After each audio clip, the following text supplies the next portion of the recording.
시청자 여러분 안녕하십니까? 뉴스 현장 시작합니다. 해병대원 사망사건 수사 외압 의혹의 핵심 피의자인 김계환 해병대 사령관이 어제 공수처에서 14시간 넘게 조사받았습니다. 공수처는 조만간 신범철 전 국방차관 등 외압 의혹의 윗선으로 지목된 당사자들을 불러 조사할 것으로 보입니다. 황병준 기자의 보도입니다.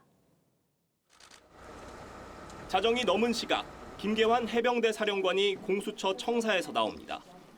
어제 오전 9시 40분 출석해 14시간 넘는 조사를 받은 김 사령관은 취재진의 질문에 아무런 답도 하지 않았습니다. 외압 없다는 입장 여전하십니까? 변호사 없이 조사 받으셨는데 특별한 이유 있으신가요? 김 사령관은 해병대원 사망 사건을 초동 수사한 박정훈 전 해병대 수사단장에게 윗선에 외압이 가해졌다는 의혹의 핵심 피의자입니다. 지난해 7월 해병대 수사단의 수사 결과 발표와 경찰 이첩 보류를 지시한 혐의도 받습니다. 특히 김 사령관은 박 전 수사단장에게 VIP가 경로했다고 발언한 당사자로 지목됐는데 공수처는 김 사령관을 상대로 관련 의혹을 집중 조사한 것으로 알려졌습니다. 김 사령관은 군 검찰 조사에선 의혹을 전면 부인했습니다. 법조계 안팎에선 김 사령관의 진술이 윗선 수사의 향배를 가를 변곡점이 될 것으로 보고 있습니다. 공수처는 조만간 신범철 전 국방부 차관과 이종섭 전 국방부 장관도 조사할 계획입니다. TV조선 황병준입니다. 지난 4월 총선과 맞물려 전국을 달궜던 최상병 수사 외압 의혹과 김건희 여사 명품 수수 논란 모두 수사에 속도를 내고 있습니다. 앞으로 어떤 파장을 몰고 올지 패널 4분 모시고 자세히 짚겠습니다. 이현종 문화일보 논설위원, 최기식 변호사, 여선웅 전 청와대 선임행정관, 장윤미 변호사 함께합니다. 안녕하세요. 안녕하세요. 네, 안녕하세요. 네, 주제 바로 보시죠. 네, 공수처가 김계환 해병대 사령관을 어제 오전 소환해 14시간 넘게 조사했습니다. 공수처는 김 사령관을 상대로 A4 용지 200여 쪽에 달하는 질문지를 준비한 것으로 알려졌는데 고강도 조사를 진행했고 김 사령관은 변호인 대동 없이 조사를 받았어요.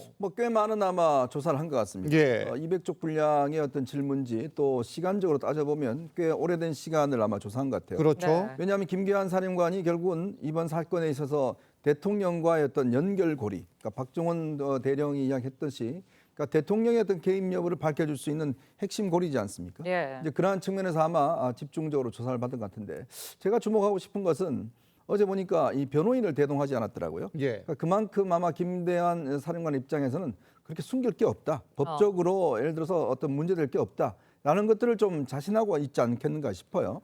왜냐하면 본인이 대통령으로부터 뭐 직접적인 어떤 압력이나 이런 것들 들은 바가 이제 없다라고 한다면 예. 굳이 이 사건 관련해서 변호인을 대동하고 어떤 법적인 대응을 할 필요가 없었다는 뜻 아니겠습니까? 네, 네. 그러니까 그런 어떤 상황들을 이제 비춰보면 아마 어제 이제 정복을 입고 본인이 직접 출석했고 변호인 대응하지 않았다는 것은 이 사건 관련해서 어떤 그동안 제기됐던 의혹에 대해서 크게 문제될 것이 없다. 뭐 그걸 상징적으로 보여주고 싶은 게 아닌가 싶습니다. 뭐 어떻게 보면 자신이 있다 이렇게도 보일 수가 있는 건데 네, 또 이번 조사가 마무리되면 공수처는 신범철 전 국방부 차관, 이종섭 전 국방부 장관 등에 대해서도 조사에 좀 속도를 낼 것으로 보입니다. 조사가 좀 어느 정도 언제쯤 좀 이뤄질 것으로 보이는지요? 아마 이른 시일 안에 추가 조사, 그러니까 이른바 그 윗선의 조사는 좀 불가피해 보이는 측면이 네, 네. 있고요. 특검이 일단 통과가 돼서 그것대로 구성이 되겠지만 공수처도 공수처의 스케줄상 어떤 수사를 해오고 있었던 거 아닙니까? 김계환 사령관 같은 경우에는 이 사건의 곳곳에 장차관과 계속해서 통화를 했다라는 내역이 공수처에 의해서 확보가 되기도 했습니다. 예. 그리고 대단히 이례적으로 국방부에서 경찰로 이첩된 사건 기록을 환수해 오는 과정에서도 이 대통령실의 이 안보 라인과 통화를 했다라는, 그것도 2차례 통화했다라는 부분이 보도되기도 했죠. 이 연결고리라는 거는 상당히 명확해 보입니다. 그렇다면 어떤 연결고리냐? 바로 이른바 윗선으로 올라가는 데 있어서, 그러니까 그 윗선이란 건 국방부 당시의 차관과 장관이 될 수밖에 없을 것이고요. 예. 그 당시에 통화 내역 등을 토대로 분석해 보면 대통령실의 안보 라인 관계자들도 조사는 불가피해 보인다. 그리고 이분이 어떤 분입니까? 김계환 사령관은 이른바 VIP 경로와 관련해서 전달을 했다라고 지목되고 있는 그런 사람이기 때문에 아마 공수처 어제 조사에서도 이 부분에 집중 질의가 있었을 것으로 보입니다. 이게 무슨 말이냐면은 김 사령관이 이런 말을 했다고 이 박정훈 전 대령이 주장을 하는 겁니다. VIP 경로 발언, 윤 대통령이 이런 일로 사단장까지 처벌하면 누가 사단장을 하겠냐고 경로했다는 말을 전달한 걸로 지목된 인물인 건데 여기서 가장 주목되는 부분은 이겁니다. 수사의 끝이 윤 대통령을 결국은 향할 것이냐. 최규식 변호사님도 지금 검찰 출신이잖아요. 수사를 많이 해보셨을 텐데 이 상황을 어떻게 짚고 계십니까? 일단 공수처에서는 예, 그 대통령까지 수사를 하려고 지금 시도를 하고 있는 것으로 보입니다. 시도를 하고 있다. 예, 예. 왜냐하면 보통 직권남용 사건의 경우에 있어서는 A에서 B로 단순하게 한 단계만 내려오는 구조를 갖고 있거든요. 네, 네. 그런데 이 사건 같은 경우는 구조가 대통령, 장관, 밑에 사령관, 예. 사단장 이런 식으로 내려오고 있지 않습니까? 그렇죠.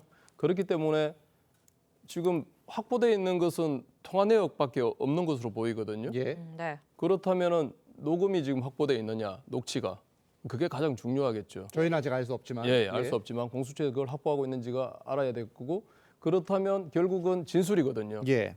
녹음하고 진술인데 녹취하고 진술인데 녹취하고 진술이 과연 그 중간 단계 몇 단계를 거치는 이 단계에서 예. 중간자들이 어떻게 진술을 해주느냐에 따라서 결국 대통령까지 갈 수 있다, 예. 없다 이게 판가름 나는 거죠. 결국은 공수처는 공수처 나름대로 최선을 다할 것이고 예. 그 수사에 지금 조사를 받고 있는 사람들 입장에서는 자기들 나름대로 하여튼 최선의 방어를 예. 또 하려고 하지 않을까 이렇게 보입니다. 대통령실에서부터 여러 단계로 내려오는데 이 각각의 단계에 이 조사를 받는 사람들이 어떻게 진술을 하느냐에 따라서 실제 윤 대통령에까지 미칠지 지금 봐야 되는 건데 네, 지금 녹취 확보와 뭐 진술 확보 얘기하셨거든요. 조사 결과에 따라서 그럼 윤 대통령에게 미칠 파장 어느 정도라고 보십니까? 지금까지 나온 이제 뭐 보도 등을 통해서 보면은 어쨌든 지금 대통령실이 최소 연관되어 있다 이렇게 이제 볼 수 있거든요. 왜냐하면은 지금 이 사건은 원래대로 하면 굉장히 단순한 사건인데, 네, 네. 그러니까 이제 그 박정훈 대령이 그냥 이제 뭐 해병대 최상병 관련된 뭐 이렇게 조사하다가 그 임성근 사단장인가요? 해병대 1사단장을 예. 그냥 포함시켜가지고 이첩하려고 했던 건데 여기에 대해서 갑자기 이제 뭐 제동이 걸렸는데 이 제동을 과연 누가 걸었느냐? 네. 결국에는 국방부 장관이 해외에서 움직이고 국방부 장관을 움직일 수 있는 뭐 어떤 그런 뭐 권력자. 이거 보면은 용산 대통령실밖에 없다 이렇게 되면서 이제 민주당 그리고 뭐 지금 공수처에서 나오는 이런 조사들을 볼 때 이거는 뭐 대통령실 뭐 어떻게 보면은 대통령 지금 뭐 대통령 경로 관련된 발언에서 뭐 밑에서 움직였던 아니면 대통령이 직접 뭔가 관련이 있든 어쨌든 대통령과의 연관성은 부인할 수 없을 것이다 이렇게 좀 보고 있는 것이죠. 실제 수사 결과가 어떻게 나올지는 봐야 되는 건데 지금 윤석열 대통령은 돌아오는 주에 취임 2주년 기자회견을 열 예정입니다. 이때 최상병 사건에 대해서 어떤 입장을 밝힐지도 주목이 되는데 어떻게 예상을 하고 계세요? 아마 이제 9일날 열리는 걸로 아마 대충 예정이 돼 있죠. 아마 이제 전반적으로 뭐 한 1년 반 동안 윤석열 대통령이 이제 기자회견을 하지 않았기 때문에 예. 단지 이 문제뿐만 아니라 이제 국정 전반에 대한 또 총선 패배 이후의 어떤 국정 운영에 대한 어떤 이런 부분들이 아마 포괄적으로 아마 질의응답에 있을 거로 그렇겠죠. 보입니다. 근데 최상병 특검법, 그러니까 이 최상병 사건 관련해서는 사실 이 사건 자체가 결국은 이 군사 법원법이 바뀌면서 예.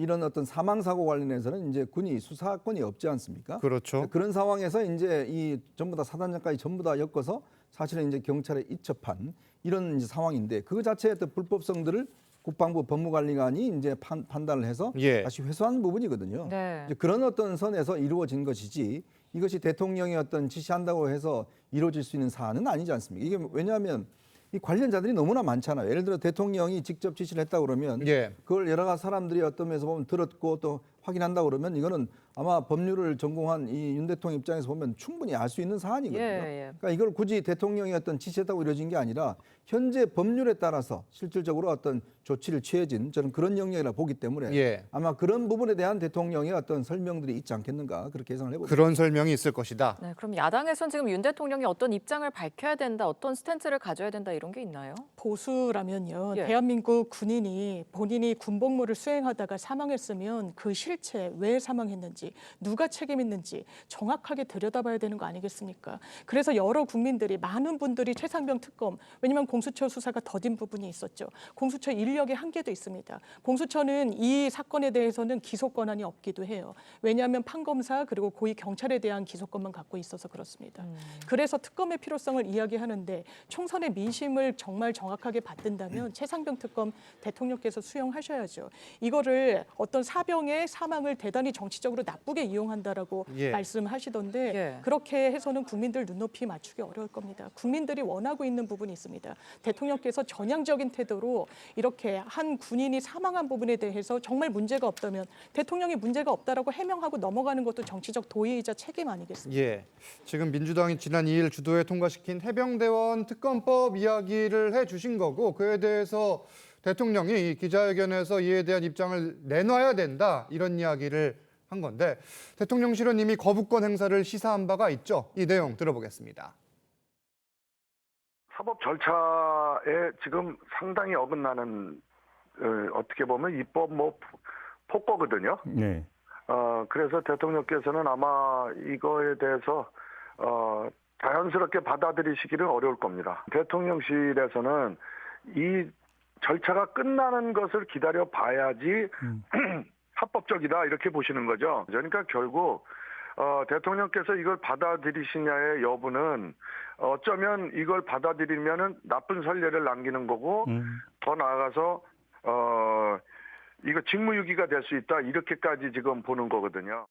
그러니까 공수처 수사가 진행되고 있다. 이 수사가 진행된 뒤에 판단을 내려야 하고 그거를 지금 받아들일 경우에는 오히려 직무유기가 된다 이런 입장인데 법원이 정부에 이송이 된 뒤에는 15일 이내에 보통 거부권 행사 여부를 결정하잖아요.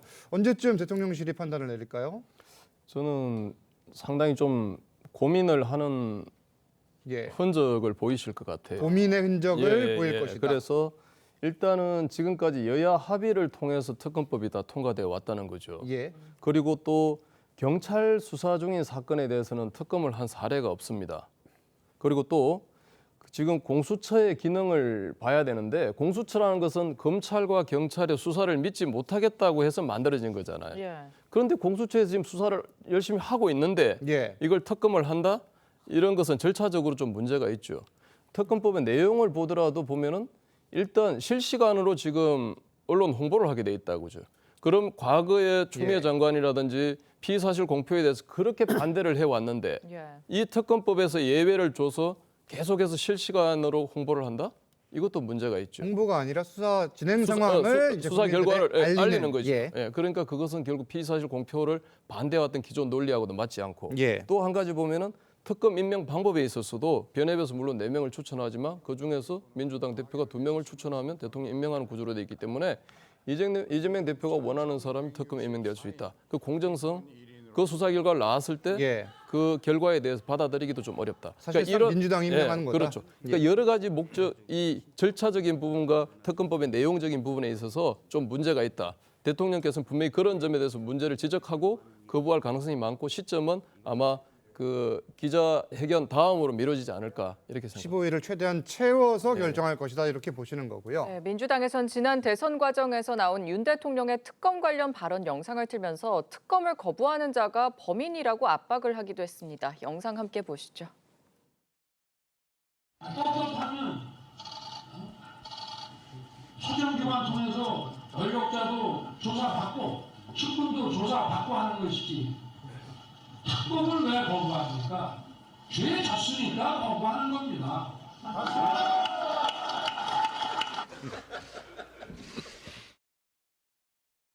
수년간 지금 현직 대통령님부터 여당이 끊임없이 해왔던 말, 특검을 거부하는 자가 범인이다. 범인이 아닐 테니까 거부하지 않을 걸로 믿습니다. 그러니까 지난 대선 당시 윤 대통령이 당시 이재명 후보를 향해서 대장동 특검을 받아라. 받지 않으면 받지 않는 사람이 범인이다. 이렇게 이야기를 했고 이번에는 과거 발언을 그대로 되돌려 준 건데 조금 전 최계식 변호사님이 말씀하신 이 특검법의 이른바 여당이 주장하는 독소 조항에 대한 반박도 좀 같이 들어볼게요. 예. 그런데 지금 이제 국민의힘 또 국민의힘 일부에서 예. 주장하는 특검법의 한마디로 논리적인 문제들이 있잖아요. 예. 그 안에 구성들 그리고 뭐 갈래대로 여야 합의가 있었는데 여야 합의가 없었다. 이런 부분들은 사실은 만약에 총선 전이라면은 네. 그게 어느 정도 약간 뭐 일견이 이제 좀 타당하다고 느껴져요. 예. 근데 이제 총선에서 이번에 총선의 민심은 어찌됐든 뭐 그 전국 정권 심판도 있었지만 거기에 대해서 이종섭 대사 논란도 약간 있었잖아요. 아니잖아요. 그렇기 때문에 저는 총선 끝나고도 계속 특검법에 어떻게 보면은 뭐 약간 디테일한 부분들이 잘못됐다고 해가지고 그걸 계속 거부하고 대통령이 거부하는 게 맞다고 주장하는 게 과연 국민의힘한테 무슨 도움이 될까? 사실 민주당의 입장에서 보면요, 지금 21대 국회에서 특검법 통과시키는 것보다 네. 22대 국회에서 통과시키는 게 훨씬 더 좋습니다. 더 편합니다. 지금 22대 국회에서는 8명만 이탈하면 되는데 지금은 18명인가 그래요. 예. 그렇기 때문에 민주당 입장에서도 만약에 이제 대통령이 이번에 거부권 행사해가지고 또 만약에 18명 확보를 못해서 이번에 안 된다고 하면 22대 때 또 하는 거죠. 예. 근데 이제 거부권이라는 것이 제가 볼 때는 대통령께서 한 번 이제 행사하셨는데 그게 이제 만약에 안 된다고 하면은 그러니까 거부권이 한 번 무너지면 계속 이제 복원이 안 됩니다. 앞으로 계속 뒤에 있는 뭐 김건희 여사님 특검법 또 다른 특검법도 계속 아마 거부권 행사할 때마다 국민의힘 또 그리고 대통령실에서 눈치 볼 거예요. 민주당 눈치를 보는 게 아니라 예. 이제 국민의힘 눈치를 보는 거죠. 그렇기 때문에 저는 차라리 21대 국회에서 이거를 그냥 털고 가는 게 국민의힘과 용산한테도 더 유리하지 않나 이렇게 좀 봅니다. 알겠습니다. 대통령실이 거부권을 행사하면 5월 말경 이 재표결 절차가 예상이 됩니다. 국민의힘 이탈표 규모에 좀 주목이 쏠릴 수밖에 없는데 안철수 의원은 앞서 해병대원 특검법에 찬성한다는 입장을 보였습니다. 먼저 내용부터 들어보시죠. 최상병 특검에 대해서는 찬성 입장 여전히 유효하신가요? 네, 그렇습니다. 저는 그 보훈의 관점에서 저는 접근합니다. 국민을 위해서 생명을 바친 사람에 대해서는 국가가 할 수 있는 최고의 예우를 해드리는 것이 그게 선진국이고 그리고 또 품격이 있는 나라인 셈이죠. 우리나라도 그런 수준이 된 나라 아니겠습니까? 예. 그래서 진실을 밝히고 거기에 따라 예우를 하자. 그리고 또 거기에 보수 세력이 앞장서야 된다고 봅니다. 자, 일단 안철수 의원은 지난 2일 표결에서는 찬성표를 던지지 않았고 또 이에 대해서 이야기가 나오자 다시 투표할 일이 생기면 찬성표를 던지겠다 재차 밝혔는데 지난 2일에는 김웅 의원만 국민의힘에서는 찬성표를 던졌어요. 다음에 표결을 할 경우에는 어떻게 예상하세요? 근데 이제 안철수 의원이 보훈의 관점에서 이 특검법을 해야 된다라고 이야기를 하는데 그럼 앞으로 군 사망 사고가 생기면 다 특검법을 해야 되는 건가요? 이게 왜 보훈의 관점과 이 특검법을 하는 게 왜 연결되는지 저는 잘 이해를 못 하겠습니다. 네. 아니 그러면 군에서 사망 사고나 의문사가 생기면 무조건 다 특검을 해야 된다는 그런 논리로 지금 이야기를 하시는 거 아닙니까? 근데 굉장히 논리적인 문제가 모순이 있죠. 만약에 이 모순이다 사건을 이 자체가. 왜냐하면 수사하지 않는다든지 만약에 은폐한다든지 그럴 경우는 하시겠지만 지금 이 사건은 두 갈래로 지금 수사가 진행 중이지 않습니까? 경북경찰청에서 이 사건 본안에 대한 수사가 진행되고 있고 그렇죠. 또 수사 방해라든지 이런 부분에 대해서는 공적 수사 중에 있고. 자, 그런데 그거와 지금 이 특검과 이게 어떤 연결고리가 있는 것인지 저는 이 안철수 의원의 논리에 잘 이해가 하지 못한다는 생각이 들고 그렇지만 이 사건은 두 가지 점이 있습니다. 그러니까 법률적인 측면이 있는 것이고요. 또 정서적인 측면이 있어요. 왜냐하면 이제 이종섭 전 대사의 어떤 문제라든 이런 것 때문에 사실은 현 정부가 이 문제를 굉장히 좀 부풀렸고 좀 실수한 측면이 분명히 있습니다. 자, 그렇다면 저는 대통령실에서 이 문제를 단순히 거부권 행사하는 것만으로는 문제가 해결되지 않을 거예요. 자, 그렇기 때문에 저는 조건부 거부권 행사해야 된다고 봅니다. 그럼 뭐냐면 공수처 수사를 지켜보고 정말 이 수사에 문제점이 있다든지 하게 될 경우는 특검을 받을 수 있겠다. 자, 그리고 두 번째로는 이 법안이 가지고 있는 문제점이 많습니다. 왜냐, 특검법이라는 게 그동안 대부분 여야 합의로 이루어져 왔거든요. 그렇죠. 근데 이 사건을 보면 아예 특검 이 내용을 보면 2조에 보면 수사 범위를 무한정 늘릴 수가 있어요. 수사 과정에서 인지한 사건들 다 수사할 수 있습니다. 그럼 이게 특검이 아니라 그냥 일반 검찰이에요. 그리고 또 이 사건 관련해서 이 임명 자체를 민주당이 한다? 제가 볼 때는 이건 말이 안 되는 주장이거든요. 그렇다면 저는 이 법안을 협의를 해서 정말 정상적인 특검법을 한다고 하면 저는 아마 대통령실도 이 문제와 관련해서는 긍정적인 저는 조치를 취하지 않을까 싶습니다. 조건부 특검법안 수용으로 가야 된다. 이런 말씀이고요. 네, 안철수 의원이 역사에 부끄럽지 않은 길이 무엇인지 생각하겠다면서 찬성표를 던지겠다고 한 것에 대해서 홍준표 시장이 또 비난을 했습니다. 감성 여론에 휩쓸려서 찬성 운운하는 것이 딱하다. 이런 말까지 했거든요. 어떻게 들으셨어요? 저는 맥락은 다르지만 딱하다는 평가에는 좀 고개가 끄덕거려지는데요. 이건 보훈의 관점에서 접근하는 게 맞죠. 그냥 사망 사건이 아닙니다. 국방부 장관이 8명 입건해야 된다는 것에 사인까지 했는데 알 수 없는 이유로 이게 번복됐습니다. 국무위원 위에 누가 있습니까? 이른바 대통령이 계시는 겁니다. VIP 경로라는 이야기를 지어내서 가공해서 박정훈 대령이 했다라고 지금 짐작하기 어렵습니다. 네네. 군의 특수성상 어떻게 본인의 상관이 하지도 않은 이야기를 했다라고 공식적으로 표명할 수 있겠습니까? 이게 형사 본인이 이제 재판정까지 서게 된 그런 상황에서요. 그렇다면 어떻게 해야 되겠습니까? 실체를 들여다봐야 되겠죠. 그러니까 안철수 의원도 찬성표 던지겠다고 한 거 아닙니까? 다만 던지겠다고 했다면 국민들께 약속한 부분 아닙니까? 본회의에 회부되기 전날에도 아침 라디오 방송에 찬성표 던지겠다고 하셨어요. 예. 그런데 같이 퇴정했습니다. 그리고 입법 폭주다라는 판례를 들고 항의 시위에 같이 가담을 하셨죠. 이 부분을 국민들이 어떻게 평가하는 게 맞을까요? 아마 당대표 선거에 좀 더 의지를 표명하고 계시기 때문에 당원들의 기류를 생각할 수도 있겠지만 네. 정치는 당원만 보고 하는 게 아니라 국민 보고 하는 거 아니겠습니까? 알겠습니다. 뭐 이번 달 말에 재표결을 했을 때 부결되더라도 민주당은 22대 국회에서 이 해병대원 특검법을 다시 발의를 할 계획이고 이때 또 어떤 선택들이 나올지를 지켜봐야 되는 그런 상황입니다. 다음 주제로 가보겠습니다. 이번엔 김건희 여사 명품 수수 논란 짚겠습니다. 이원석 검찰총장이 전담 수사팀 구성을 지시했고 수사팀은 연휴를 반납한 채 해당 사건에 대한 법리 검토에 들어갔습니다. 일단 오는 9일 고발인 조사를 시작으로 본격 수사에 나설 전망인데 또 검찰에 계셨잖아요. 이 네. 총장이 이런 지시를 했고 연휴까지 반납하고 이 수사하는 상황 어떻게 보고 계십니까? 일단 우리가 과거에 검찰에 근무할 때 보면은 예. 그 좀 민감한 선거에 영향을 미칠 만한 민감한 사건들은 보통 그 선거 전에 수사를 안 합니다. 그리고 선거가 끝나고 나면 그때 이제 수사를 시작하는데 이 사건 같은 게 지금 선거가 끝난 지 벌써 한 20일이 지났잖아요. 예. 그러니까 조금 더 빨리 선거가 끝나자마자 수사에 좀 더 속도를 붙였으면 아쉬움이 남아요. 그러니까 바로 했으면 한 20일의 시간을 벌 수 있을 테니까. 그리고 최대한 이제 이런 정치적 이슈가 있는 사건은 법리가 죄가 되느냐 하는 그 법리 관계하고 실체적인 사실관계가 어땠냐는 이 두 가지를 보거든요. 네. 보통 검사들은 법리에 아직 틀에 들어오지 않으면 아예 수사를 안 해요. 그렇죠? 예. 수사할 필요가 없으니까 범죄가 안 되니까. 그다음에 아예 사실관계 자체가 명확하면 수사를 안 하죠. 근데 이런 뭐 우리 최상병 특검이라든지 김건희 여사 사건에 이런 것들은 전 국민의 관심을 갖고 있잖아요. 그렇죠. 그렇기 때문에 법리와 사실관계 이 두 가지를 들여다보지 않을 수 없는 거죠. 그래서 지금 대검에서는 조금 늦었지만 이걸 전면적으로 수사팀을 만들어서 시작하겠다고 이제 발표했고 곧 아마 전면적으로 굉장히 빠른 속도로 진행될 겁니다. 굉장히 빠르게 진행될 거다 이렇게 예측을 하셨는데 지금 윤 대통령 부부를 고발한 이 서울의 소리 측에 9일 이 고발인 조사를 받아라 최재형 목사를 고발한 시민단체도 같은 날 또 조사에 나와달라 이렇게 통보를 한 것 같거든요. 지금 서울의 소리 측에서는 검찰 조사에 좀 연기를 요청하는 것으로 알려지고 있습니다. 순조롭게 과연 조사가 이루어질 수 있을까 이런 생각이 드는데요. 좀 의구심이 들죠. 이 명품백 수수했던 그 시점이 2022년도 9월입니다. 영상이 공개된 건 11월이에요. 그 이후에 부정청탁 금지법 위반 혐의로 김건희 여사를 고발 조치했습니다. 1년이 넘도록 어떠한 움직임도 없었습니다. 그런데 지금 조사를 하겠다고 하니 혹시 특검이 이제 수면 위로 오르니까 물타기용 아니냐라는 민주당의 의심의 시선이 있는 것 같고요. 저는 그럼에도 불구하고 속도는 내야 된다고 생각합니다. 통상적으로 이런 고발 사건과 관련해서는 당연하지만 고발장이 제출되고 이 고발장을 토대로 고발인 조사가 있어야 됩니다.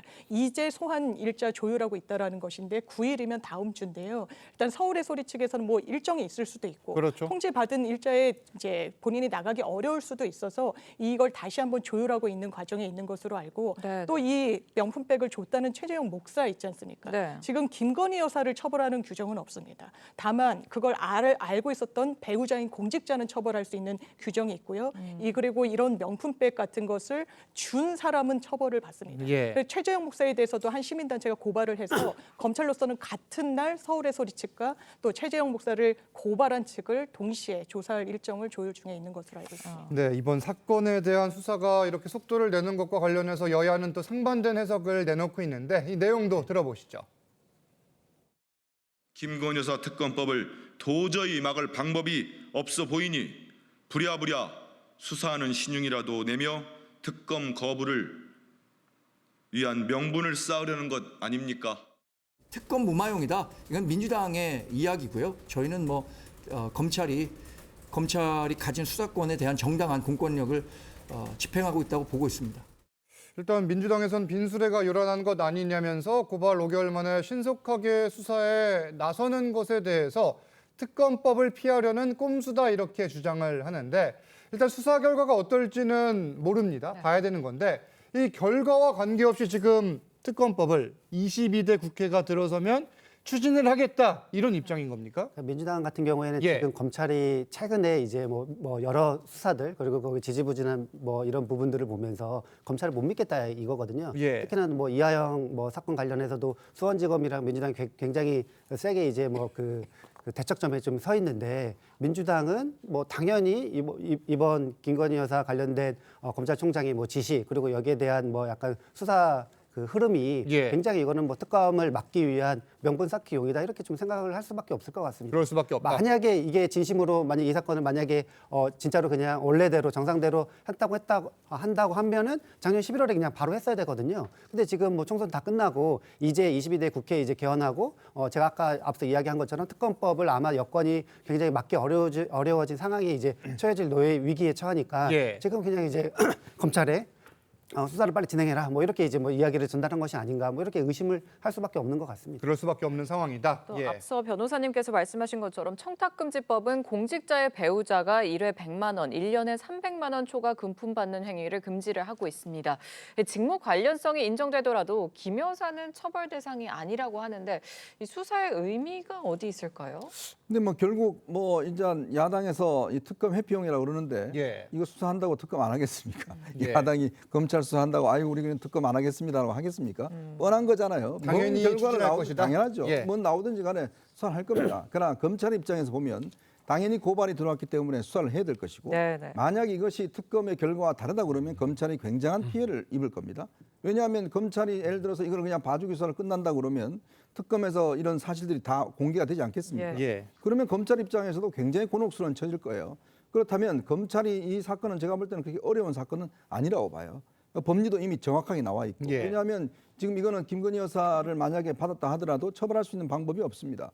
자 그리고 결국은 아는 사람은 이제 윤 대통령 관련돼서 할 건데 윤 대통령은 또 형사상 소출을 받지 않는 지위에 있지 않겠습니까? 예. 자 그런 걸 뻔히 알면도 불구하고 검찰 입장에서는 일단 진실관계를 분명히 이제 밝히겠다라는 것이고 야당은요 지금 특검법은 진실을 알고자 하는 게 저는 아니라고 봅니다. 네. 지금 최상훈 특검법이나 지금 김건희 특검 마찬가지로 결국은 이 사건을 수사를 하면서 거기서 나오는 여러 가지 어떤 논란들 이런 것들을 모아서 결국은 윤 대통령에 대한 어떤 타격을 입히는 저는 그러한 방향으로 추진하고 있기 때문에 검찰이 수사를 하든 안 하든 간에 예. 야당은 아마 특검을 할 겁니다. 그렇기 때문에 지금의 검찰 수사를 무슨 특검 막경이다라고 하는 것이야말로 앞뒤가 맞지 않는 이야기죠. 처벌 여부가 관심이 아니라 타격을 주기 위함이다 이런 지금 이야기인데 수사팀은 지난해 김 여사의 소환 조사가 필요하다는 의견을 보고한 것으로도 지금 알려지고 있는데 사실 이 조사 방식이 불러서 조사하는 방식 또는 이제 가서 직접 방문을 해서 조사하는 방식이 있고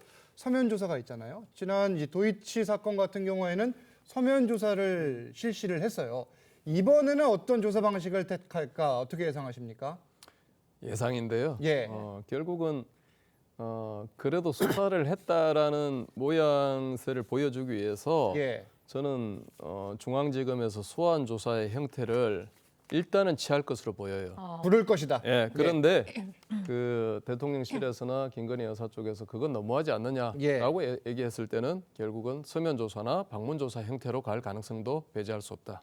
일단은 소환의 형태는 취하지 않을까 이런 생각을 합니다. 소환 요청은 할 것이다. 의견 있으십니까? 저는 소환해야 된다라고 해야 된다. 생각합니다. 예. 이 정부가 정치적으로 어떻게 집권했습니까? 공정과 상식, 법과 원칙으로 그 깃발로 국민들 선택받은 정권이에요. 그런데 그런 어떤 공정의 기준이 본인들 그리고 본인의 배우자에게는 적용되지 않는다? 국민들이 용납하지 않으실 겁니다. 알겠습니다. 실제 어떤 조사 방식을 택할지 지켜보기로 하고 저희는 다음 주제로 가보겠습니다. 이번엔 국민의힘 상황을 짚겠습니다. 먼저 한동훈 전 위원장 관련 소식인데 이 국민의힘이 총선 참패 원인을 분석하는 설문조사로 다소 떠들썩합니다. 특히 몇몇 문항이 한 전 위원장을 저격한 거 아니냐 이런 말들이 나오고 있어요. 그러니까 지금 조정훈 TF팀장이 아마 한동훈 위원장과 윤 대통령을 직접 면담해 수사하겠다라는 것인데요. 예. 글쎄 이제 이게 뭐 제가 볼 때는 이 선거의 어떤 패배 원인이라고 하는 것은 지금 어떤 객관적인 어떤 상황들을 보고서 판단하는 내용 아니겠습니까? 그렇죠. 백서라는 것 자체가. 예. 굳이 예를 들어 선거를 지휘했던 뭐 한동훈 위원장이나 윤 대통령을 직접 조사할 필요가 이야기 들어볼 필요가 있을까? 이미 뭐 결론이나 내용 자체는 이미 객관적인 데이터로 다 나와 있어요. 네. 그렇다면 이것에 대해서 어떻게 정확하게 분석을 하고 정확하게 기재를 할 것이냐? 저는 거기에 문제가 있다고 보는 것이거든요. 이제 그런 상황이기 때문에 결국은 지난번 아마 이 이재명 대표 대선 끝났을 때도 예. 사실상 그때 백서를 못 냈지 않습니까? 그렇죠. 왜냐하면 이재명 대표가 당 대표가 됐기 때문에 결국은 흐지부지가 돼버렸습니다. 네네. 자, 그런 걸 비춰보면 저는 이번에는 반드시 백서를 내야 된다. 자, 근데 그것이 지금의 어떤 한동훈 위원장이나 윤석열 대통령이나 어떤 책임을 묻기 위한 것보다는 정말 이 선거 어떤 이 패배 원인이 어디에서는 정확한 분석이 저는 기초가 돼야 된다. 예. 거기에 오히려 집중하는 게 저는 필요하지 않을까 하는 생각이 들어요. 지금 내용을 보면은 한동훈 전 위원장의 메시지와 지원 유세가 선거에 도움이 됐냐, 이제 또는 한 전 위원장 원톱 체제가 효과적이었느냐, 뭐 이런 내용인데 어떻게 보면 당연히 물어볼 수 있는 질문이고 또 다른 시각으로 보면은 한동훈 책임론을 부각하려는 거 아니냐 이런 생각도 드는데 어떻게 생각하세요?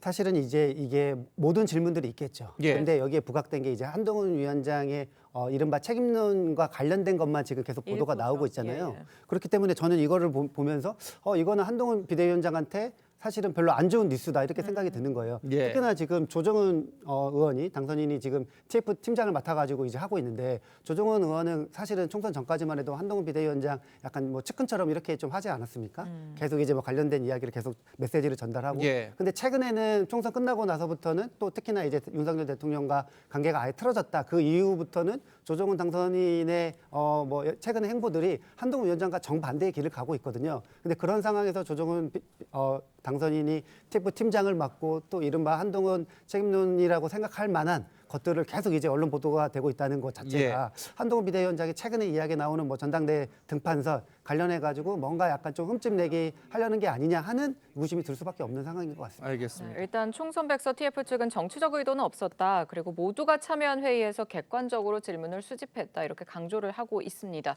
한 전 위원장은 지난 3월 이 선대위 원톱 체제에 대해서 언급을 해왔었죠. 관련 발언들 먼저 듣고 오시겠습니다.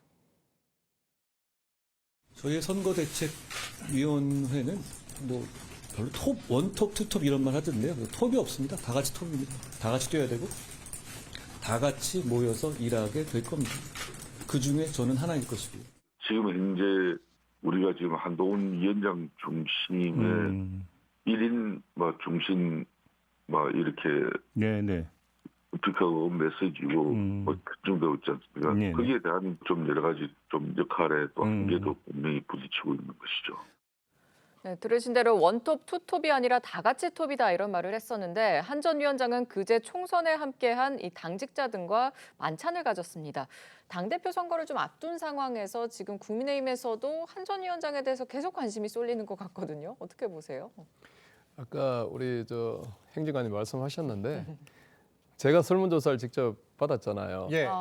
그리고 한 11페이지 정도 되는 설문조사를 응했는데 그 느낌에서 조정훈 백서 팀에서 보낸 문장에서 한동훈 위원장을 공격하거나 잘못했다는 그런 것보다는 오히려 한동훈 위원장을 도와주지 못해서 다른 사람들이 그래서 선거에 힘든 거 아니냐. 사실 장수 한 명이 나가서 싸우는 게 얼마나 힘들겠습니까? 네. 반대로 또 해석을 그래서 저는 그렇게 문장을 받아들였던 거거든요. 그래서 네.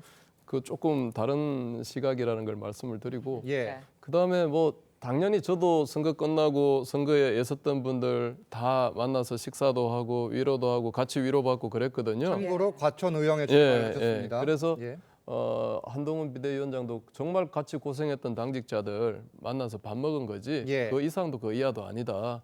그렇게 보시고 당대표 출마는 아마 굉장히 자기 정치 인생과 관련이 있기 때문에 굉장히 지금 고민하고 있을 것이다. 이렇게 추단할 수 있을 것 같습니다. 저희가 뭐 이렇게 다루는 것 자체가 이 한 전 위원장이 관심을 받고 있다. 이게 방증인데 이 전당대회 등판 여부에 관심이 계속 쏠리고 있습니다. 이에 대해 조국 대표는 이런 말을 했는데 내용 들어보시죠. 조국 대표도 원합니까? 땡큐입니다. 한동훈 전 비대위원장이 당대표로 선출되게 되면 공식적인 모든 행사에서 제 옆에 앉게 되고 그때마다 제가 말을 좀 하려고 합니다. 생방송으로 카메라가 있는 자리에서 저를 입틀막 할 수는 없지 않습니까? 의원님 하는 게 낫다고 보십니까? 그건 제가 말하면 안 될 것 같습니다. 속으로 짐작만 하고 있는데요. 저는 말을 공개적으로 해서는 안 될 것 같습니다. 자, 조국 대표의 답은 땡큐였습니다. 그러면 이 한 전 위원장이 실제 이 국민의힘의 당 대표 적임이라고 보는 건지 아니면 제3당으로서 그리고 자신의 이제 존재감을 부각시키기 위한 것인지 어떤 분석이십니까? 최소한 적임자로는 보지 않는 것 같고요. 아마 예. 본인을 회피한다. 뭐 지금 지방 일정을 이유로 조국 대표가 됐을 때 예방 가려고 했는데 뭐 이제 사실상 고사한 거 아니겠습니까? 이제는 나를 이제 바로 옆에서 만나지 않을 도리가 없게 된다라는 이야기를 하고 싶었던 것 같은데 예. 좀 대비되는 부분이 있죠. 조국 대표 같은 경우에도 내로남불이다. 자녀 입시 비리와 관련해서 대법원까지 지금 계류 중인 거 아닙니까? 항소심에서도 유죄가 확정됐고 실형이 선고가 됐고요. 한동훈 비대위원장도 겹쳐 보이는 부분이 분명히 있습니다. 지금 한동훈 특검법과 관련해서도 이 자녀 논문과 관련해 대필 작가가 나왔는데 그걸 게재한 사이트에서 제대로 그걸 대필 여부를 확인하지 않았으니 업무방해는 무혐의다. 이걸 납득할 수 있는 국민들이 많이 계실지 똑같은 잣대로 수사가 되고 있는지 그리고 손준성 검사 실형받은 부분과 관련해서도 상당히 붙어 있습니다. 그렇다면 고발 사주와 관련해서 재판부는 검찰의 중립성을 상당히 훼손했다는 이유로 유죄를 확정했는데 그 부분에 대한 한동훈 위원장의 육성 전혀 들은 바가 없습니다. 조국 전 장관이 그 당시에 수사를 받았던 사람으로서 대단히 많은 부분을 한동훈 위원장에게 환기시키고 있는 부분도 있기 때문에 예. 그 부분과 관련해서는 정치적 적임자라기보단 이게 한계가 뚜렷한 인물이라는 부분이 대비될 거라는 그런 의중을 담은 발언이라고 생각합니다. 네, 또 한동훈 위원장이 실제로 당대표에 출마할지 여부와 연결되는 것 중 하나가 바로 전당대회 룰입니다. 당내 수도권 출신 의원들과 낙선자를 중심으로 이 룰 변경, 이 얘기가 계속 나오는 것 같아요. 그렇죠. 지금이 이제 당원 100%로 하는 게 룰이지 않습니까? 네, 네. 김기현 대표 시절에 이제 그렇게 바꿨죠. 네, 네. 그 전까지는 7대 3이었습니다. 그만 어떤 당원들이 이제 당 대표를 뽑아야 된다는 것인데 결국 뭐 상황에 따라서 이제 바뀔 수 있다고 봅니다만 지금 같은 경우는 워낙 이제 국민의힘이 이번에 선거에서 참패를 했기 때문에 결국 지금도 똑같이 당원들만 갖고 하겠다는 것은 아마 설득력이 없을 거예요. 그러니까 국민들의 어떤 일반 국민들의 여론들 이걸 충분히 들어야 된다라는 것이고요. 아마 여기는 이제 이 상대방에 대한 방지법이 있을 겁니다. 왜냐하면 국민의힘 지지자층 일반 여론조사 하더라도 국민의힘 지지하는 분들의 어떤 여론을 참고하는 것이지 역선택이 있을 수가 있는 거거든요. 예를 들어서 예전 같은 경우 보면 민주당 지지하는 분들이 사실은 국민의힘 지도부를 뽑는 데에는 별 상관이 없지 않습니까? 그렇다면 그거에 역선택 방지 조항들을 두고 있는 게 관례가 있습니다. 자, 그걸 하더라도 저는 충분히 국민 여론을 감안해서 국민적인 어떤 관심을 좀 촉발시켜야 된다. 특히 어떤 전당대회라는 게 정당으로 보면 축제지 않습니까? 그렇죠. 근데 지금 국민의힘이 워낙 어떤 침체돼 있다 보니까 뭔가 어떤 이 분위기를 좀 업시켜줄 수 있는 기제가 필요하잖아요. 그런 상황에서 그냥 우리끼리만 할게요라고 하면 국민들이 관심이 더 없을 겁니다. 그만큼 어떤 국민 전체의 여론을 수용한다는 차원에서라도 저는 이것들을 한다라고 그러면 아마 흥행은 될 것 같습니다. 그들만의 잔치, 자기들만의 축제가 되어서는 안 된다. 지금 이런 이야기시고 오세훈 서울시장도 이 대통령 눈치 보는 당, 이 이미지를 불식시키는 당대표가 나와야 된다고 강조를 하면서 이 전당대회 규칙과 관련해서 일반 여론조사 100% 방식이 정답이다 또 이런 이야기를 했어요. 뭐 그 100%까지는 약간 조금 뭐 현실적으로 좀 어려운 주장일 것 같긴 해요. 근데 뭐 예전에 있었던 뭐 3대 7이나 5대 5 정도 이 정도 수준에서는 아까 이현정 위원님 말씀하신 대로 지금 이제 국민의힘이 굉장히 이제 어려운 시기를 겪고 있기 때문에 뭐 일반 당원과 국민들의 참여 열기를 조금 더 이렇게 보장한다는 측면에서는 전대 룰이 즉 바뀔 필요가 있어 보이는데요. 지금 이제 사실은 전대 룰도 결국에는 한동훈 비대위원장 뭐 등판 여부 또 이제 연관지어서 생각할 수밖에 없거든요. 지금 당원 100% 룰로는 한동훈 비대위원장이 나가면 무조건 당선입니다. 근데 이제 그 숫자가 만약에 변한다고 하면 뭐 예측입니다만 만약에 이제 변한다고 하면은 뭐 실제 지금 뭐 비윤 그룹 뭐 안철수 뭐 나경원 이런 그룹에서도 계속 이제 뭐 당대표 출마 의지를 보이고 있기 때문에 아마도 전당대회 룰이 지금 다음 차기 국민의힘 리더십을 결정짓는 아마 중요한 변수가 될 것이다. 이렇게 좀 예측할 수 있을 것 같습니다. 알겠습니다. 참고로 원내대표, 이 국민의힘 원내대표 선거는 이종배, 송석준, 추경호 지금 3파전 구도가 형성돼 있고 어떻게 진행될지도 좀 지켜보겠습니다. 다음 주제 보겠습니다. 이번엔 민주당으로 가보겠습니다. 박찬대 의원이 원내대표로 선출되며 친명 색채가 더 공고해졌다는 평가가 나오고 있죠. 박찬대 신임 원내대표의 각오부터 듣고 오겠습니다. 엄중하게 지켜만 보고 머뭇거리다가 실기하는 과거의 민주당과는 결별하고 국민의 부름 앞에 신속하게 움직이고 성과와 실적으로 화답하는 행동하는 민주당이 되어야 합니다. 실천하는 개혁국회, 행동하는 민주당, 박찬대가 앞장서겠습니다. 자, 박찬대 원내대표 이제 혼자 나왔습니다. 찬반 투표를 했고 과반 득표를 얻으면서 친명 원내대표 체제가 꾸려졌고 국회의장 선거 역시 지금 친명으로 가는 분위기인데 이런 민주당 상황에 대해 국민의힘 김기현 의원이 이런 말을 했습니다. 이재명 대표의 일장 훈계에 큰절로 충성 맹세를 하는 원내 노비의 일그러진 모습이 처량하다. 맹비난인데 지금 국회의원이 아니라 이가간호 같다. 이게 이씨 집안의 노비 같다 이렇게 직격을 한 거예요. 어떻게 들으셨습니까? 김기현 전 대표 지금 저 페이스북 발언은 사실 좀 너무 강도가 세요. 강도가 세다. 보시기에도 그렇다. 그렇지만 어떻게 됐든 굉장히 극단적인 상황을 저렇게밖에 표현을 할 수 없었을 것 같고요.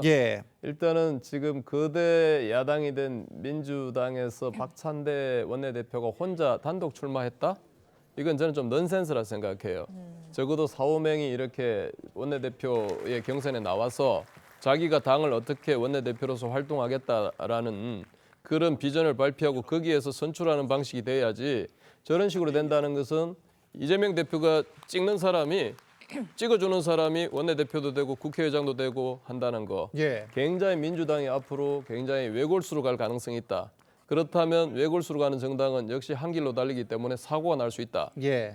민주당 굉장히 앞으로 이 운영할 때 당의 어떤 다양성을 보장하는 방식으로 당 운영이 돼야 되지 않을까 저는 그렇게 생각합니다. 사고가 날 수 있다 이런 우려까지 표시해 주셨는데 국회의원이 아니라 이씨 집안의 노비 같다 이 표현은 어떻게 들으셨습니까? 저도 이제 당내 민주주의가 있다면 이 원내대표 후보군이 여러 명이 있었으면 더 좋았지 않았을까라는 개인적인 아쉬움이 있고요. 다만 김기현 대표가 이런 식의 비판을 하시는 건 좀 어색해 보입니다. 당대표에 어떻게 선출되셨습니까? 이게 나경원 의원 주저앉히고 유승민 대표 못 나오게 하는 그런 국면에서 윤심의 어떤 전격적인 지원을 받고 당대표 되셨어요. 나경원 의원도 최근에 언론 인터뷰를 보면 김장연대라는 표현, 그 당시에 새가 없어서 그랬던 거지 나는 연대할 이런 상대방이 없어도 된다라고 자신감을 보이고 있습니다. 그렇다면 이 노비라는 표현은 본인에게 만약에 그렇게 들이보신다면 이 부분에 과연 떳떳하실 수 있는지는 저는 좀 반문하실 필요가 있다는 생각이 듭니다. 김기현 전 대표 본인 과거의 행보를 자신이 되돌아봐야 될 것이다. 이런 또 역시 강도 높은 비판을 해주신 거고요. 이 박찬대 원내대표의 경우에는 지금 법사위원장과 운영위원장을 확보를 하겠다. 이게 지금 국회 내에서는 정말 이게 어떻게 봐야 될까요? 이거 갖고선 양 당이 또 계속 싸울 것 같거든요. 근데 박찬대 지금 원내대표는 원내대표입니다. 플로어 리더잖아요. 그렇죠. 근데 이 원내대표는 결국은 이제 이 협상과 타협을 하는 자리예요. 그러니까 일반 대표나 당의 대표라든지 뭐 이건 어쩌면 당을 대표하는 자리이긴 하지만 원내대표라고 하는 것은 국회의원들의 어떤 원내에 있어서 실제 다수당이지 않습니까? 그러면 우리가 민주주의가 뭡니까? 대의민주주의 기본적으로 이 협상과 타협이잖아요. 그렇다면 그런 부분을 이제 집중해야 되는데 저는 마치 저 장면을 보면서 무슨 당대표 선거 하나라는 저는 느낌들이 들었어요. 뭐 개혁 이야기를 하시는데 글쎄 그 개혁이라는 게 소위 말해서 이제 개딸의 의견만 듣겠다는 건지는 모르겠습니다만은 어쨌건 지금 박찬대 이거 혼자 원내대표 출마했다는 것 자체는 민주당이 이제 거의 단극화돼 있다. 즉 한 사람의 어떤 지시로 모든 게 끝나 있다. 사실 전날도 관심을 받았던 것은 오히려 박찬대 원내대표보다는 이재명 대표의 12분 연설이었습니다. 맞습니다. 앞으로 당론을 어긋나는 사람들을 제가 뭐 거의 용납할 수 없다는 듯이 한 이야기 아니겠습니까? 그러면 이렇게 당이 뭔가 일색으로 가버리면 강하면 부러지게 돼 있거든요. 그리고 국회라는 게 결국 국민들을 위해서 여야가 사실 이번에 의석은 많지만 45대 50입니다. 예. 많은 국민들이 그래도 이 여당을 지지해 주는 거 아니겠습니까? 단지 5.7% 차이잖아요. 그런 민심도 충분히 들어야 되는 거 아니겠습니까? 근데 단지 의석이 많다고 무조건 우리가 하는 대로 다 하겠다, 법사위도 다 하겠다. 저는 이런 식으로 가다가는 예. 국회라는 존재가 필요가 없을 겁니다. 자, 옛날에 지금 21대 때도 초반기에 본인들 다 했습니다. 결국 그러다가 이제 나중에 나눠준 거 아니겠습니까?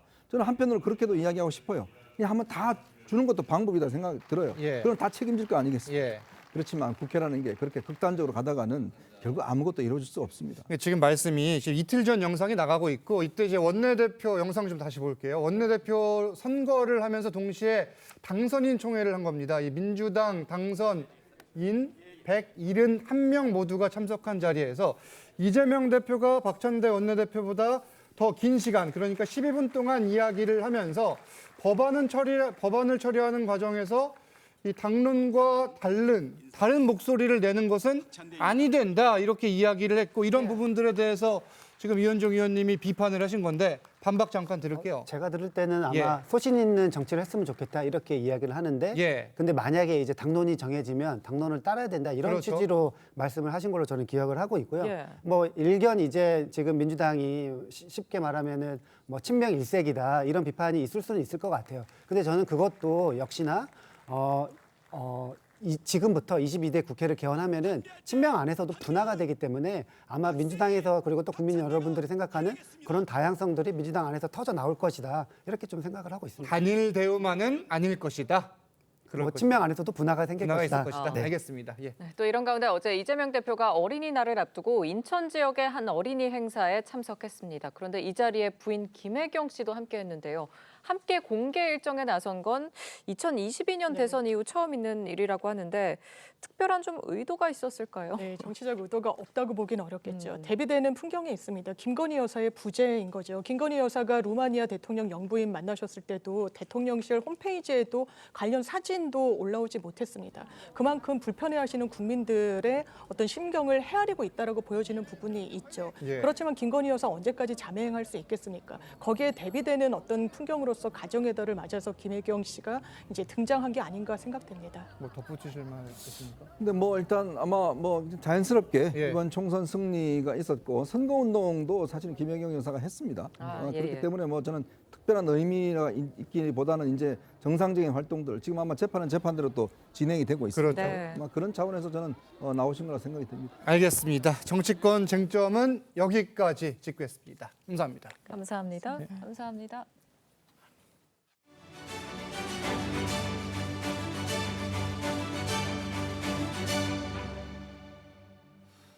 어제 오전 서울 강남역 부근의 한 매장에서 흉기 인질극이 벌어졌습니다. 40대 남성이 모르는 여성을 상대로 범행을 저지른 건데 경찰은 30분간의 대치 끝에 피해 없이 남성을 검거했습니다. 전정원 기자의 보도입니다. 구급차가 출동한 건물 주변에 경찰이 출입 통제선을 치기 시작합니다. 잠시 뒤 흰색 상의에 면바지 차림의 남성이 경찰관 2명에 붙들려 나옵니다. 서울 강남에서 인질극을 벌인 40대 남성이 현행범으로 체포된 장면입니다. 남성은 강남대로 옆에 있는 이곳 생활용품점에서 처음 보는 여성을 흉기로 위협했습니다. 경찰은 30분가량 남성과 대치 상황을 벌인 끝에 인질로 잡힌 여성을 구조했습니다. 인질 잡혀서 있던 여자가 먼저 나오고 의무대에 거기에 다 준비하고 있는데 별도 싣고 가고 거기서 타고. 경찰은 검거된 남성을 상대로 구속영장 신청과 함께 범행 동기를 캐묻고 있습니다. 경찰관들이 시장 골목으로 다급하게 뛰어갑니다. 잠시 뒤 검은 모자를 쓴 남성을 제압해 경찰서로 연행합니다. 서울 은평구 한 마트 내부에 인화물질을 끼얹고 불을 지르겠다고 협박한 50대 남성이 체포됐습니다. 많이 뿌렸어. 바닥에다. 지금은 옷에다도 뿌리고. 경찰은 가해 남성이 최근 마트 주인과 다퉜다는 주변 진술을 확보해 조사 중입니다. TV조선 전정원입니다.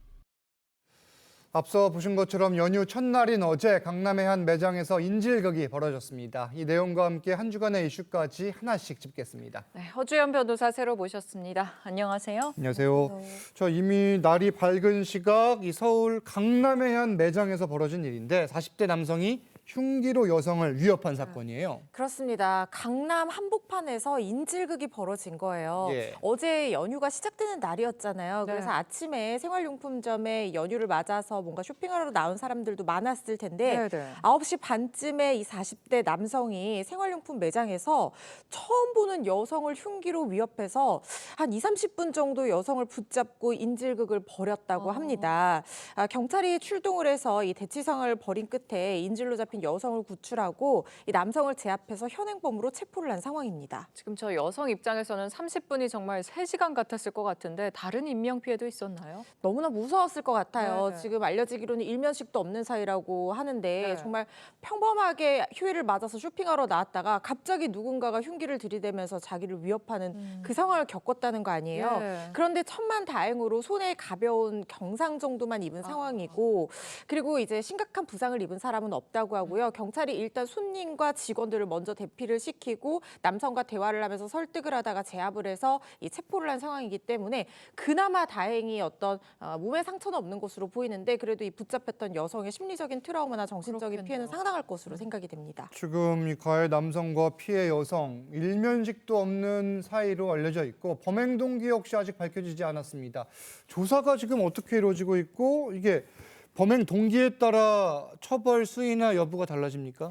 범행 동기가 뭐냐는 굉장히 중요할 수 있어요. 예. 참작 동기이냐 아니면 비난할 만한 동기이냐. 특히 이렇게 일면식도 없는 사람에 대한 묻지마 범행 같은 경우에는 네. 지금 최근에 법원에서도 굉장히 엄하게 처벌하는 경향이 있거든요. 그렇죠. 그래서 양형에 상당히 이런 부분은 불리하게 작용될 것이라는 생각이 드는데 방금 리포트 보신 것처럼 마트 주인과의 관계는 사실 이 피해자와의 관계에서는 크게 뭐 이 직접적인 영향을 미치는 부분이 아니기 때문에 이 그렇죠. 피해자에 대한 동기가 뭔지 왜 만약에 마트 주인에 대한 앙심이 있었다고 하더라도 왜 이 여성에게 이런 행동을 했는지에 대해서 좀 수사가 돼야 되는 상황으로 보이고요.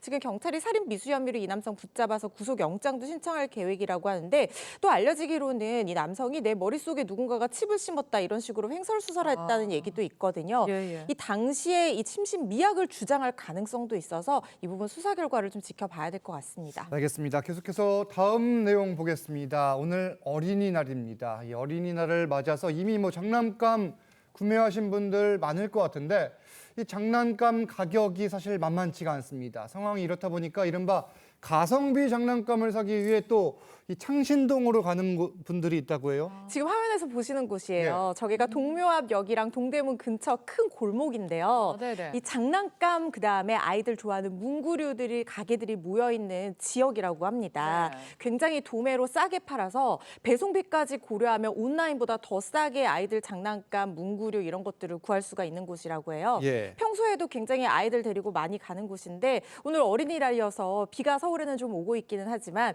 그래도 또 가보시면 좋을 것 같다는 생각도 들어요. 요즘에 장난감 가격이요. 장난이 아닙니다. 장난이 아닙니다, 진짜. 10만 원, 잡으면 10만 원이 넘는다는 거예요. 10만 원이 넘어요? 네, 저는 진짜 이거 듣고 너무 깜짝 놀랐어요. 그런데 아이들은 이 발달에 따라서 장난감이 계속 가는 게 아니잖아요. 그렇죠. 몇 달만 쓰면 금방 질려하고 또 사주고 해야 되는데 이렇게 좀 저렴하게 구할 예. 수 있는 장난감 골목이 그나마 좀 얇아진 주머니 사정에 조금 도움이 되지 않을까 싶습니다. 아니, 저희 딸 같은 경우에는 6살인데 이 물건을 집으면은 가격이 어마어마해요. 그럴 때마다 여태까지는 이거는 판매하는 게 아니다. 이 작전이 통하고 있는데 창신동도 한번 가봐야겠네요. 네. 예. 그리고 또 어린이날 외식하는 거 이것도 사실 굉장히 좀 부담스러울 것 같은데 요즘 물가 장난 없잖아요. 사실 집에서 만들어 먹는다고 해도요. 장바구니 물가가 너무 올라서 뭐 그 불 앞에서 고생하는 예. 거 그리고 또 특별한 날에 기분 내고 싶으니까 외식하러 나가고 싶잖아요. 외식하러 나가면 4인 가족 기준으로요. 뭐 지금 냉면 올랐다는 얘기 저희 저번에 말씀드렸잖아요. 맞아요. 그렇죠. 냉면 한 그릇씩 하고 수육 시키면 10만 원 넘습니다. 그러니까 선물 사주고 외식 한번 하고 하면 2, 30만 원은 훌쩍 나가야 된다는 거예요. 네네. 그리고 놀이공원에라도 갈라치면 지금 입장료가 어른은 6만 원이 넘고 아이는 4만 원이 넘는다고 하니까 부부가 아이 데리고 놀이공원 가면 또 벌써 15만 원 훌쩍 넘는 그러니까요. 거예요. 요즘에 잡으면 10만 원이 넘어서 정말 이 부모님들 마음이 또 오늘 맞는 마음이 그렇게 예. 가볍지만은 않을 것 같습니다. 사실 이것도 고민입니다. 주말이나 휴일이면은 어린이와 함께 할 수 있는 행사나 프로그램 찾는 것도 굉장히 지금 중요한 일정인데 방법이 좀 있습니까? 제가 한번 찾아봤어요. 예. 그랬더니 어린이날 무료 체험 이렇게 찾아봤거든요. 그랬더니 뭐 서울 박물관이라든가 아니면은 뭐 미술관이라든가 이런 예. 곳에서 어린이들을 위한 무료 체험 같은 것들이 많더라고요. 공예박물관, 역사박물관, 그다음에 한성 백제박물관 이런 곳에는 공예 체험도 하고 마술쇼도 한다고 하고요. 또 각 지자체에서도 여러 가지 이런 무료 체험 행사 많이 운영을 하고 있습니다. 거제 목재문화체험장에서는 비가 오는데도 실내에서 아이들 목재공예 같은 것들 체험할 수 있도록 무료 프로그램들이 있다고 하고 예. 일부는 미리 사전 예약을 해야 되지만 현장에 가셔서 참여할 수 있는 그런 행사들도 많기 때문에 아직까지 시간이 좀 남았습니다. 그렇죠. 근처에 한번 찾아보시고 아이들 데리고 비 오지만 또 손잡고 한번 나가보시는 것도 좋을 것 같습니다. 내일까지 또 휴일이니까 좀 즐기시면 좋을 것 같고 다음 내용 이어서 보겠습니다. 전국 각지의 음식점을 돌며 식사 후 장염이 걸렸다 이런 협박 전화를 한 뒤 수천만 원을 갈취한 30대 남성이 있습니다. 구속 상태로 재판에 넘겨졌는데 전화를 건 음식점만 하루 평균 10곳에서 20곳 정도 된다고 해요. 네, 지금 전화 건 곳이 한 3,000곳 정도 전화를 받은 곳이 있다고 3,000 하고요. 곳이요? 와. 그렇습니다. 그리고 한 10개월 정도 400곳이 넘는 곳에서 무려 9천만 원 상당을 저 배 아프니까 보상해 주세요라고 하면서 편취를 했다는 거예요. 지역별 유명 맛집이 주로 타깃이 됐다고 합니다. 전화를 걸어서 거기서 식사했는데 장염 걸렸다 그러면서 보상해 달라 이렇게 얘기를 하는 거예요. 그런데 네네. 이 맛집들은 사실 그거를 일일이 확인하기도 어렵고 사람도 많이 오잖아요. 그렇죠. 그리고 네. 그걸 누군가가 뭐 인터넷에 올린다거나 이게 문제가 된다고 하면 오히려 더 장사에 영향을 미칠 수가 있기 때문에 아이고 보통은 아유 죄송합니다 하고 그냥 뭐 소액이라고 생각하니까 이제 보내줘 버린단 말이에요. 이런 수법을 사용해서 뭐 10만 원부터 200만 원까지 이렇게 편취를 한 것으로 지금 확인이 되고 있습니다. 네, 지금 이 남성은 자영업자들 사이에서 이른바 장염맨이라고 불렸다는데 피해 업주들의 고통이 이만저만이 아니었다고 합니다. 어떻게 협박을 했는지 통화 내용도 듣고 오시죠. 저희 명절 연휴 바쁜 일정들 때문에 병원도 못 가고 네네. 약국 가가지고 저희 증상 설명했더니 네네. 복통, 구토, 설사, 고열, 두통이었어요. 네네. 저희 약값, 집값 들어간 게 3만 원 정도고 와이프 등지부에서 아침에 죽 쏘달라는 소리 못하고 집값 비용 발생한 거 한 3만 원에당 1인당 한 6만 원 정도 나왔어요. 그럼 1인당 10만 원씩 그 정도면 될까요? 처음에 시작 안 좋아지면 굳이 마무리할 때까지 안 좋게 마무리할 필요 없는 거니까 네네. 그럼 지금 제가 바로 조치해드릴게요. 그렇게 하고 끝내시면은 네네. 그럼 뭐 끝나는 거지 뭐 다른 건 뭐 있겠습니까? 네, 들으신 대로 죽값에 약값에 또 1인당 10만 원 달라 이렇게 협박을 하니까 안 줄 수가 좀 없었을 것 같은데 제가 더 화나는 건 이게 코로나19 때 자영업자들 힘든 시기였을 때도 그랬다고 해요? 아마 코로나19 상황을 더 악용을 했을 것이라는 생각이 드는 게요. 코로나19 그렇잖아도 손님이 없는데 혹시라도 진짜로 우리 가게 음식에 문제가 있어서 이게 소문이라도 나면 정말 더 발길이 끊길까 봐 자영업자들이 울며 겨자 먹기로 그냥 돈을 보내주고 이런 경험을 하다 보니까 이제 계속 그때부터 범행을 저질렀던 것으로 보이고 실제로 2020년 경에요. 예. 공종 범죄를 저질러서 구속이 됐었습니다. 근데 이제 출소한 지 2달 만에 다시 같은 범행을 저지른 것으로 지금 확인이 되고 있습니다. 비슷한 범행을 계속 저지르는 건데 지금 전화번호를 계속 바꾸고 치밀하게 범행을 준비를 했지만 결국 꼬리가 잡힌 겁니다. 조사 과정에서는 뭐라고 이야기를 합니까? 변명을 했습니다. 자기가 출소 후에 좀 제대로 살아보려고 노력을 했는데 휴대전화를 개통하면서 사기를 당했다 이렇게 얘기를 했다는 거예요. 이건 이 사람 진술이니까 확인되지 않은 부분입니다. 그래서 다시 범죄에 손을 대게 됐다고 얘기를 했다고 하고요. 그리고 수익금을 생활비로 썼다고 하지만 생활비만 쓴 게 아니고요. 인터넷 도박 자금으로 탕진을 했다는 거예요. 이거는 양형에 상당히 불리한 사유입니다. 이게 뭐 생계형 범죄로 일단 보이지도 않고 출소한 지 얼마 안 돼서 동종수법으로 전과가 있는 상태에서 같은 범행을 또 저지른 데다가 거기다가 지금 이 상습성이 이제 계속 이어지고 있는 상황이잖아요. 또 계좌거래 내역이나 통신 내역을 조사를 해봤더니 신고되지 않은 여죄가 더 있었다는 거예요. 그래서 이런 것들을 종합해 보면은 지금 실현 가능성 굉장히 높은 상황이라는 생각이 듭니다. 알겠습니다. 다음 내용 보겠습니다. 이번엔 국제 소식인데 이 친팔레스타인 반전 시위가 미국 전역의 대학 캠퍼스를 확산하고 있습니다. 졸업식 시즌이 시작되면서 각 대학들 보안 조치를 강화하고 있는데 이 금속 탐지기까지 등장을 했다고 해요. 네, 인디애나 주립대학교에서 여기가 이제 텐트까지 쳐가면서 시위가 장기화되고 있는 학교 중에 하나인데 이제 5월에 미국 대학들이 졸업 시즌이에요. 근데 미국 대학들은 뭐 졸업을 하루만 행사를 하는 게 아니라 보통 일주일 정도 크게 행사를 합니다. 그러다 보니까 사람들도 많이 몰리게 되고 그런데 시위가 장기화되니까 이게 혹시라도 이 충돌이 일어날까 봐 우려를 해서 금속 탐지기까지 동원해서 이 무기 반입을 철저하게 제한을 하고 뿐만 아니라 시위에 이용되는 배너라든가 플래카드, 깃발 등도 반입하지 않도록 하고 시위에 쓸 수 있는 구역을 따로 지정해 두는 학교도 있다고 합니다. 오하이오 주립대에서도 이렇게 금속 탐지기를 쓴다고 하는데요. 이게 지금 미국에서 이 시위가 하루 이틀 일이 아니고 거의 뭐 지금 제가 알기로 한 2주 정도 이어지고 있는 상황인데요. 이게 반전 시위거든요. 그러니까 친팔레스타인 정책, 그다음에 가자지구 전쟁을 반대하고 이 팔레스타인 전쟁을 통해서 돈을 버는 기업들에게 투자를 받거나 하는 걸 중단하라고 요구하는 시위대가 처음에 미국 동부 컬럼비아 대학교에서 시위가 시작이 됐어요. 근데 이때 대학교에서 굉장히 강하게 대응을 했거든요. 그러다 보니까 왜 대학교에서 이 표현의 자유도 없느냐라고 하면서 참전이 되면서 시위가 확산이 됐고 처음에 동부에서 시작된 시위가 지금 서부 대학교까지도 확산이 되고 있거든요. 이게 쉽사리 끝나지 않을 것 같아 보여서 지금 졸업 시즌과 맞물리면서 우려가 나오고 있는 상황입니다. 지금 말씀하신 이 금속 탐지기 같은 이런 대비책 계속 마련을 하는데도 대학들은 계속 긴장의 끈을 좀 놓지 못하는 것 같아요. 그럴 수밖에 없죠. 왜냐하면 말씀드린 것처럼 일주일 동안 진행되는 행사에서 뭐 많게는 5만 명, 6만 명 가량의 이 졸업자들과 그다음에 가족들이 정말 전 세계에서 날아오는 그런 상황에서 이 지금 시위를 만약에 반전 시위를 좀 더 이제 세계적인 이목을 끌고 하려면 이렇게 사람이 많을 때 격화된다고 하면 훨씬 더 이 충돌이 이 세계적으로 이목을 끌게 되지 않습니까? 그래서 혹시 모를 어떤 안전사고의 우려를 대학 측에서 굉장히 강하게 지금 이게 하고 있는 상황인 것 같고요.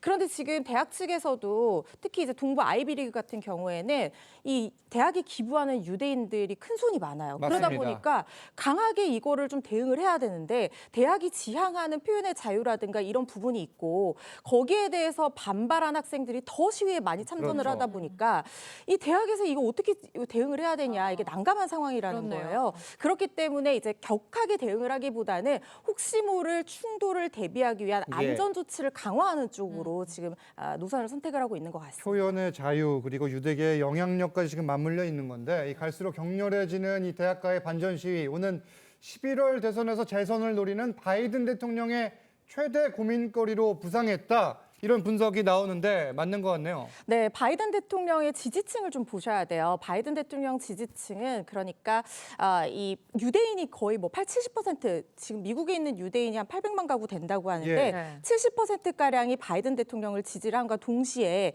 친팔레스타인 성향을 보이는 이 젊은 층이 또 바이든 대통령 지지자거든요. 그러니까 바이든 대통령이 이게 반유대 시위다라고 규정을 하면서 강하게 대응하기가 상당히 어려운 지지층끼리 지금 싸우고 있는 상황인 거예요. 그런데 트럼프 지지층은 또 어떤 사람들이 있냐면 백인 우월주의자가 있는 동시에 기독교 극보수주의자들이 유대에 대해서는 반대하면서도 그 이스라엘에 대해서는 또 성경 해석상 인정하는 세력들이 지지를 하고 있거든요. 그러다 보니까 트럼프 대통령 쪽에서는 이 문제를 굉장히 키우면서 어떤 선거의 공격 포인트로 사용하기가 아주 좋은 상황이고 바이든 대통령을 이걸 좀 축소를 하면서 크게 이슈를 가져가지 않고 싶어하는 상황이에요. 이게 이 60년대 이 베트남전 반대 시위 때처럼 혹시라도 이 대선에 큰 변수가 될까 봐 지금 양측 진영들이 눈치를 보고 있는 상황입니다. 68년 대선 상황과 좀 비슷해질 수 있다. 뭐 이런 관측까지 나오고 있는 겁니다. 허주연 변호사는 여기서 인사 나누겠습니다. 감사합니다. 감사합니다. 어린이날인 오늘 전국적으로 비가 내리고 있습니다. 제주와 전남, 경남 지역으로 호우특보가 내려진 가운데 강한 비가 집중되고 있습니다. 앞으로 내일까지 예상되는 강수량 보시면요. 제주 산지에 최대 300mm 이상, 지리산 부근과 전남, 경남으로 150mm 이상, 수도권과 강원으로도 100mm가 넘는 많은 비가 더 내리겠습니다. 특히 내일 새벽까지 돌풍과 벼락을 동반하며 시간당 20에서 30mm, 제주 산지로는 시간당 50mm 이상의 매우 강한 비가 쏟아질 수 있겠습니다. 바람도 문제인데요. 충남 서해안과 호남, 경남 해안과 제주에 강풍특보가 발효 중이고 내일까지 순간풍속 시속 70km 이상의 강풍이 불겠습니다. 오늘 해상으로도 거센 풍랑이 전망됩니다. 영동과 남부지방은 수요일까지 비가 오락가락 이어지겠습니다. 날씨였습니다. TV조선 뉴스 현장 마칩니다. 저희는 대체 공휴일인 내일 오후 2시에도 다시 찾아뵙겠습니다. 함께 해주신 여러분 고맙습니다.